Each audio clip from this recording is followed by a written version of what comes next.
Hi everyone, how are you all? I hope you all are doing great and enjoying your English learning journey. Today I am here with a special purpose. आज मैं सच में एक special purpose से आई हूँ क्योंकि आज हम मेरे हिसाब से जो सबसे क्रूशियल और सबसे ट्रिकी टेंस है वो करने वाले हैं. नाम तो इसका रहता है जैसे सिंपल प्रेजेंट बोलते हैं, प्रेजेंट इंडेफिनिट बोलते हैं, बट ये सिंपल नहीं है बिकॉज इट्स में रियली कुछ रूल्स एंड रेगुलेशंस हैं which we need to follow and which we need to understand first. So बहुत ही सिंपल तरीके से सिंपल वे में इसको मैं एक्सप्लेन करूँगी. अपनी तरफ से पूरी कोशिश करूँगी कि आपके जो डाउट्स हैं वो क्लियर हों. ठीक है, सबसे पहले हम बात करेंगे प्रेजेंट इंडेफिनिट टेंस की. ये है क्या और इसके यूसेज क्या हैं. तो प्रेजेंट इंडेफिनिट, ठीक है, ऑब्वियसली प्रेजेंट की बात हो रही है, but we are not talking about present moment. हम प्रेजेंट मोमेंट की बात नहीं करेंगे. प्रेजेंट इंडेफिनिट टेंस जब हम एक कोई भी चीज़ जो एक नेचुरल वे में होती आ रही है, ठीक है, आपकी हैबिट्स की बात करें या आपकी रूटीन की बात करें, जो एक जैसे हम करते हैं उसको यूजुअली आम तौर पर साधारणतः हम उस चीज़ को करते हैं, वो चीज़ हो गई. नेचुरल फिनोमिनास जो भी हैं, ठीक है, जो प्राकृतिक चीज़ें जो घटनाएं घटती हैं उनको डिस्क्राइब करने के लिए हम प्रेजेंट इंडेफिनिट का यूज़ करते हैं.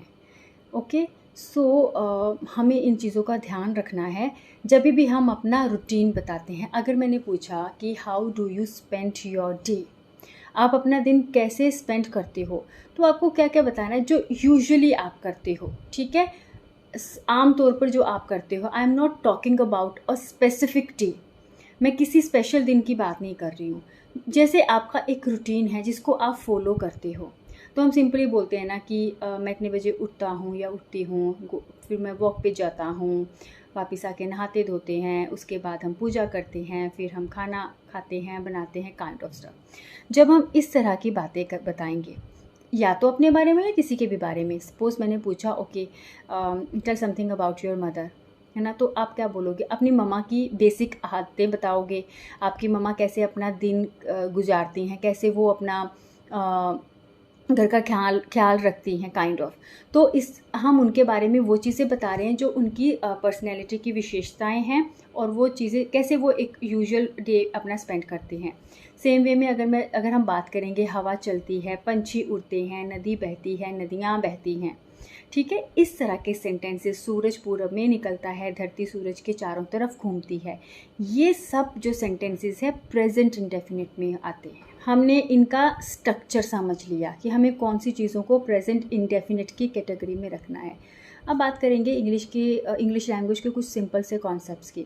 सबसे पहले अगर हम पर्सन की बात करें, हम बोलते हैं ये फर्स्ट पर्सन है, सेकंड पर्सन है, थर्ड पर्सन. ये है क्या पर्सन? अगर हम समझें तो देखिए, जब भी हम बात करेंगे first person, second person, third person, first person में क्या है? जब देखो सबसे इम्पॉर्टेंट चीज़ कौन है हमारे लिए? मैं, ठीक है, फर्स्ट पर्सन. अब मैं अपनी बात करूँगी तो सिंगुलर है. सिंपली मैं एक ही हूँ, बहुत सारी तो हूँ नहीं, तो सिंगुलर. और मैं का प्लूरल क्या होगा? हम. ठीक है, जब अपनी फैमिली की बात करते हैं, जैसे मैं अपने मम्मा पापा के साथ बाज़ार जाती हूँ, तो हम बाज़ार जाते हैं. ठीक है, मैं सिंगुलर हो गया और हम हो गया plural, right. Then comes second person. अब मेरे बाद इम्पॉर्टेंट कौन है? आप, जिसको हम बोलते हैं यू. ठीक है, अब मैं कैसे बोलूँगी? अगर मैं बोलती हूँ कि यू जो है सिंगुलर और प्लूरल वाइज, तो एक अगर मैं बोलूँगी you are a good boy, तभी भी मैंने यू किया. जब मैंने बोला you both are good boys, एक लड़के के लिए भी यू बोल रही हूँ, दो के लिए भी यू बोल रही हूँ. तो यू जो है वो सिंगुलर भी है और प्लूरल भी है. सिंगुलर के लिए भी यू, प्लूरल के लिए भी you, right. Then comes third person. Third person singular, he, she, it. He एक लड़का, एक आदमी. मैन, जैसे मेल की बात करेंगे किसी एक की, ठीक है.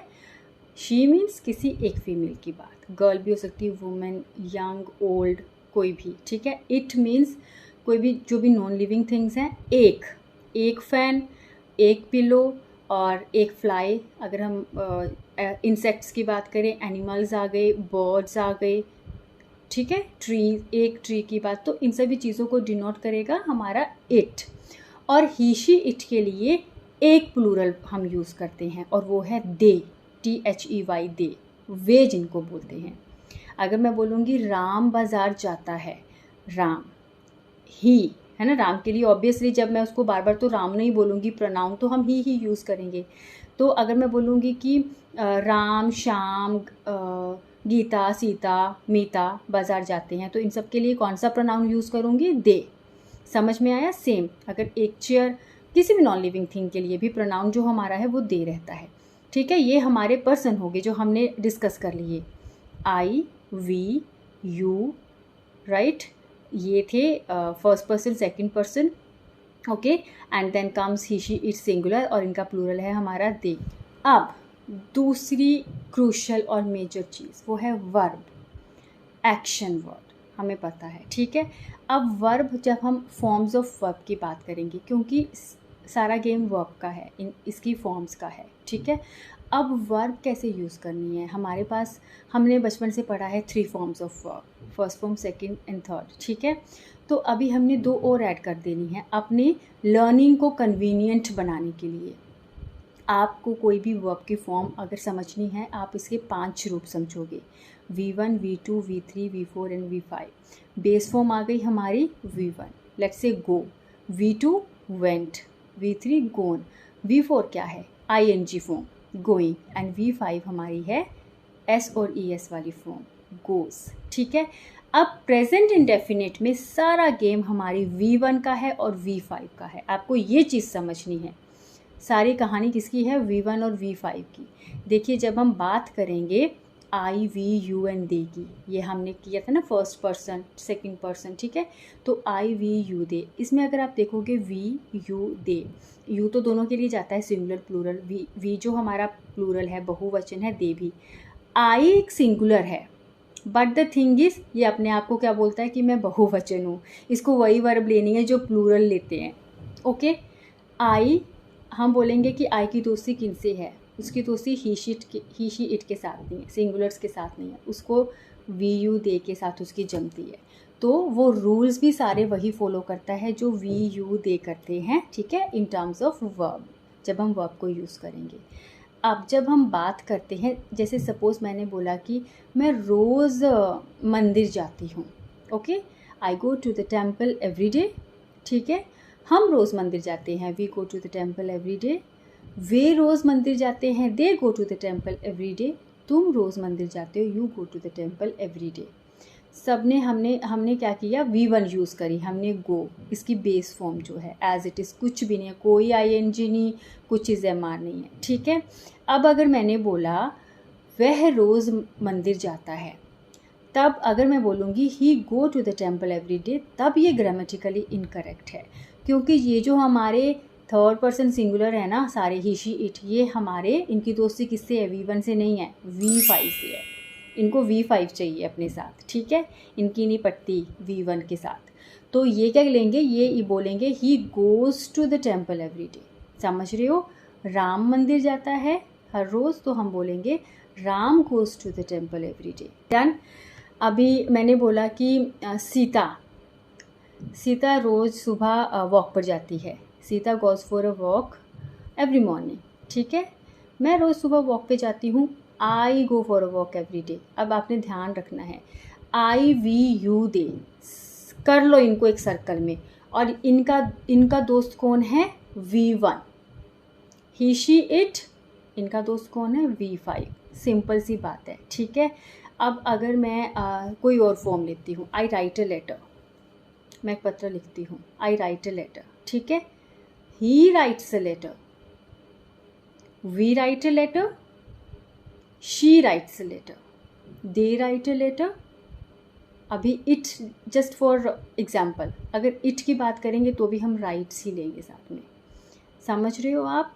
इसी तरह के बहुत सारे एग्जाम्पल्स हम सीख सकते हैं, जहाँ पे हमने देखना है हमारा सब्जेक्ट क्या है। हमारा सब्जेक्ट अगर फर्स्ट पर्सन है, ठीक है, अगर हमारा सब्जेक्ट सेकंड पर्सन भी है और हमारा सब्जेक्ट प्लूरल है, तो हमने क्या करना है, V1 यूज़ करनी है without S and ES। We never say I goes to school, we goes to school, they goes to school, you goes to school, no. हम हमेशा इनके साथ V1 लगाएंगे। वो हमारे साथ आना चाहता है, he wants to come with us, ठीक है, he wants to come with us, वे हमारे साथ आना चाहते हैं, they want to come with us, right. अब मैंने बात की थी अपने एक डेली रूटीन की, ओके। अगर आपको बोलना है मैं सुबह उठती हूँ, मैं सुबह 6 बजे उठती हूँ, I wake up in the morning, वो सुबह 6 बजे उठता है, he wakes up at 6 in the morning, I wake up at 6 o'clock in the morning, he wakes up at 6 o'clock in the morning. आपको ध्यान रखना है सब्जेक्ट, बात किसकी हो रही है, आप जिसकी बात कर रहे हैं, क्या वो प्लूरल है या वो सिंगुलर है, वो थर्ड पर्सन है, फर्स्ट पर्सन है, सेकंड पर्सन है। तो इसमें आपको पहले you should be familiar with person, right, then you should be familiar with forms of verb, okay. और अभी तो बहुत इजी है, हमें पता है आई वी यू दे के साथ V1, ही शी इट के साथ V5, as very simple, it's very simple actually. अब मैं वॉक पर जाती हूँ, I go for a walk, वो वॉक पर जाता है, he goes for a walk, ठीक है। उसके बाद okay, I take a shower, he takes a shower, I do my morning prayer, he does his morning prayers, right. इस तरह से चलता है, इसमें कोई ज़माना नहीं है। मत बोलो I will go to the walk, I will do my morning prayer, no. इस चीज़ को दिमाग में रखना है, जब आप अपना डेली रूटीन बता रहे हो, कोई विल शैल नहीं यूज़ करना है, कोई ING नहीं यूज़ करनी है, ठीक है।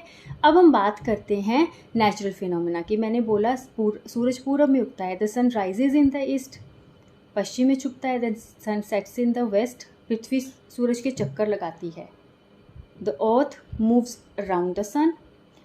अब ध्यान देना, पंछी उड़ते हैं, पंछी क्या है, बर्ड्स, प्लूरल नंबर है, प्लूरल, ध्यान से सुनिएगा, प्लूरल। अगर मैंने इनके लिए प्रोनाउन सेलेक्ट करना हो तो मैं दे करूँगी, और हमें पता है आई वी यू दे, ये कौन सी फॉर्म लेते हैं, V1, बर्ड्स फ्लाई। लेकिन अगर मैंने बोला पक्षी उड़ता है, पक्षी मतलब बर्ड, एक, और पक्षी के लिए अगर मैंने प्रोनाउन यूज़ करना होगा तो वो इट होगा, ठीक है, वो इट होगा, third person singular, and it always takes V5। पक्षी उड़ता है, बर्ड फ्लाइज, पंछी उड़ते हैं, बर्ड्स फ्लाई। नदियाँ बहती हैं, रिवर्स फ्लो, नदी बहती है, रिवर फ्लोज। ये चीज़ आपको ध्यान में रखनी है। सारा गेम क्या है, सिंगुलर और प्लूरल का है। इस चीज़ को समझने के लिए हम अपनी मातृभाषा, नेटिव लैंग्वेज, आई नो सबकी तो नहीं है, बट हमारी हिंदी है, तो मैं हिंदी की भी हेल्प लूँगी, क्योंकि हमें बचपन से बताया जाता है कि जैसे सेंटेंसेस होते हैं ना जिनके लास्ट में ता है, ते है, ती है आता है ना, बिल्कुल सही है, ऐसे सेंटेंसेस होते हैं ना, पंछी उड़ते हैं, मैं गाती हूँ, वो गाता है, kind of. Although this rule does not justify this tense completely. इस रूल पे we can not rely completely और comprehensively on this particular rule कि जिसके लास्ट में ता है, ते है आता है, वो प्रेजेंट इंडेफिनिट रहेंगे। हम पूरी तरह इस पे डिपेंड नहीं रह सकते, but yes we can at least have that idea. हम इससे आइडिया लेकर इस टेंस को समझ सकते हैं, ठीक है। पूरी तरह हम किसी भी चीज़ पर रिलाई नहीं कर सकते लाइफ में, थोड़ी सी जैसे बोलते हैं ना कि एक जैसे एक्सेप्शन रहती है, ओके। एक डायलॉग है ना कि जितना भी कर लो कम पड़ ही जाता है, तो वही बात है, कोई भी रूल 100% हम किसी भी चीज़ पे अप्लाई नहीं कर सकते। एक चीज़ इस टेंस की ये हो गई। अब हम बात करते हैं, हमने पॉजिटिव करा, अभी नेगेटिव की और इंट्रोगेटिव्स की। जब हमने नेगेटिव में बोलना है, मैं स्कूल नहीं जाती हूँ, अब फिर से कन्फ्यूजन आता है, I am not go to school, बहुत सारे लोग ऐसे बोलते हैं, but it is completely incorrect. अभी कहानी में ट्विस्ट ये आता है कि हमारे ये जो पर्सन हैं जिनको हम पढ़ रहे हैं तब से, फर्स्ट पर्सन, सेकंड पर्सन, इनके दो दोस्तों की एंट्री होती है, डू और डस की, राइट। अब वही है, आई वी यू दे, क्योंकि इनको एस अच्छा नहीं लगता, तो ये तो इन्होंने ले लिया डू को अपनी साइड, और हमारे जो थर्ड पर्सन सिंगुलर हैं वो किसके साथ चले जाते हैं, डस के साथ। तो नेगेटिव फॉर्म और इंट्रोगेटिव के लिए will take help of do and does. अब मैंने बोला कि मैं स्कूल नहीं जाती हूँ, I do not go to school. अब वह स्कूल नहीं जाता है, थर्ड पर्सन सिंगुलर आ गया, तो इसको तो एस चाहिए, है ना। बट हमने बोला ही डज नॉट, अब यहाँ पे डस लगा दिया तो गोज नहीं आएगा, ठीक है। ही गोज टू स्कूल, वो स्कूल जाता है, वो स्कूल नहीं जाता है, he does not go to school. इस बात का ध्यान रखिए, एक सेंटेंस में एस और ई एस एक ही जगह लगेंगे। अगर वो डज आ गया तो जो हमने V5 यूज़ करी थी ना, डज के साथ और डू के साथ तो ऑब्वियसली V1 जाएगा, डज के साथ भी हमने अब शिफ्ट किस पे ले लेनी है, V1 पे।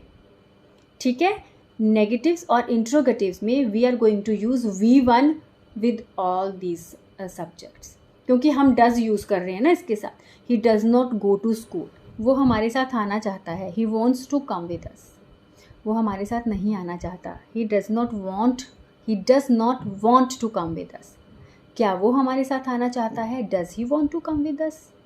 ठीक है, आई टेक टी, मैं चाय लेती हूँ। I don't take tea, do not take tea, नहीं लेती हूँ। Do I take tea. Okay, अब इसकी जगह अगर मैं ऐड कर देती हूँ सीता को, right, Sita takes tea. Sita does not take tea, does Sita take tea, right. आपको समझ में आ रहा है ना। जब हमने डू और डज को ले लिया, थर्ड पर्सन सिंगुलर हमें पता है एस वाली फॉर्म लेते हैं, लेकिन जब हम डज यूज़ कर रहे हैं then we'll shift to V1, then we will not go to V5। ये चीज़ आपको ध्यान में रखनी है, बहुत सारी गलतियाँ होती हैं इस चीज़ में। यहाँ तक हमारा कॉन्सेप्ट आई थिंक यहाँ तक क्लियर हुआ है, थोड़ी सी अंडरस्टैंडिंग हुई है इस टेंस को लेकर। अब हमने जो बात करनी है वो भी बड़ी ट्रिकी सी चीज़ है। देखिए, हम पार्ट्स ऑफ स्पीच की बात करें तो हमें पता है 8 पार्ट्स ऑफ स्पीच, ठीक है। अब हम अगर नाउन की बात करें और वर्ब को लूँगी मैं, हमें पता है नाउन के क्या, नाउन सिंगुलर और प्लूरल फॉर्म में आता है ना, बॉय बॉयज़, गर्ल गर्ल्स, है ना। उसी तरह हमारी वर्ब जो है ना, ये भी सिंगुलर और प्लूरल होती है। जी हाँ, बिल्कुल, सारा खेल इस सिंगुलर और प्लूरल वर्ब का तो है प्रेजेंट टेंस में। बिल्कुल सही, आपने सही सुना, वर्ब भी सिंगुलर और प्लूरल होती है। अब इसी चीज़ को आपको ध्यान से समझना है, और इसको समझ लिया ना तो आधा कष्ट तो हमारा दूर हो गया। ठीक है, अब देखिए, अगर मैं बात करूं बॉय, नाउन है, सिंगुलर है, एक लड़का, प्लूरल क्या बनेगा, बॉयज़। चेयर, नाउन है, chairs. Girl, girls. Fan, fans. अब हमने क्या किया, नाउन में सिंगुलर जब हम उसको प्लूरल में चेंज कर रहे हैं, हम ऐड कर रहे हैं एस को या ई एस को। ठीक है, बाकी और भी बहुत रूल्स हैं, हम उनमें नहीं उलझेंगे अभी। लेकिन वर्ब के केस में उल्टा है, वर्ब के केस में उल्टा है। जैसे एस वाला नाउन प्लूरल होता है, वैसे एस वाली जो वर्ब है वो सिंगुलर होती है। Goes, writes, takes, sleeps, wakes, ये सारी क्या हैं, ये प्लूरल फॉर्म नहीं है, ये सिंगुलर फॉर्म है वर्ब की। और बिना एस और ई एस वाली जितनी भी फॉर्म्स आएंगी वो उनको हम प्लूरल की कैटेगरी में लेते हैं। ठीक है, गो, टेक, राइट, स्लीप, ये वाला जो डिफरेंस है ना, ये आपको समझना बहुत ही क्रूशल है। आपको समझ में आया, नाउन में एस ऐड करते हैं तो वो प्लूरल बनता है, बट वर्ब में एस कर दिया ऐड तो वो सिंगुलर फॉर्म हो जाती है। एक्चुअली मेरी भी कुछ रिस्ट्रिक्शंस हैं, मेरे पास कोई तरीका नहीं और स्मार्ट बोर्ड या कुछ भी ऐसी चीज़ नहीं जिससे कि मैं, शायद वो चीज़ें होती तो मैं अच्छे से और बेटर वे में आपको एक्सप्लेन कर पाती, लेकिन मैंने I tried my level best कि आपका कॉन्सेप्ट क्लियर हो। और ये जो मैंने सिंगुलर और प्लूरल वर्ब का कॉन्सेप्ट बताया है ना, आपको पता है ये सब्जेक्ट वर्ब अग्रीमेंट का मेन, ये रूट्स हैं उसकी। ठीक है, कोई भी सिंगुलर सब्जेक्ट वो सिंगुलर वर्ब लेता है और प्लूरल सब्जेक्ट प्लूरल वर्ब लेता है। आई एक स्पेशल सब्जेक्ट है जो सिंगुलर है बट वो प्लूरल वर्ब लेता है। I is exception here, right. मैंने कोशिश की है मेन सारी चीज़ों को कवर अप करने की, कोई भी कमी रही हो तो एडवांस में सॉरी। आपका मार्गदर्शन मेरे लिए हमेशा ही ज़रूरी है, जितना मुझे नॉलेज है उतना मैं शेयर कर रही हूँ आपके साथ। आई होप मेरी ये वीडियो आपको थोड़ी बहुत तो बेनिफिशियल रहेगी। If you like the video please, मुझे भी मोटिवेशन चाहिए, आपका सपोर्ट चाहिए, तो इसको लाइक कर दें, शेयर कर दें अपने फ्रेंड्स के साथ, और मेरे चैनल को सब्सक्राइब करें। और अभी मैं एक वर्कशीट आपको दूंगी, so you can go for that. आप उसको सॉल्व कर सकते हैं, अगर आपका मन करे तो आप अपने आंसर्स कमेंट बॉक्स में ड्रॉप कर सकते हैं। And please subscribe to my channel, और कोई भी आपकी कोई सजेशन है, कुछ भी चीज़ है, do let me know. Thank you, bye bye.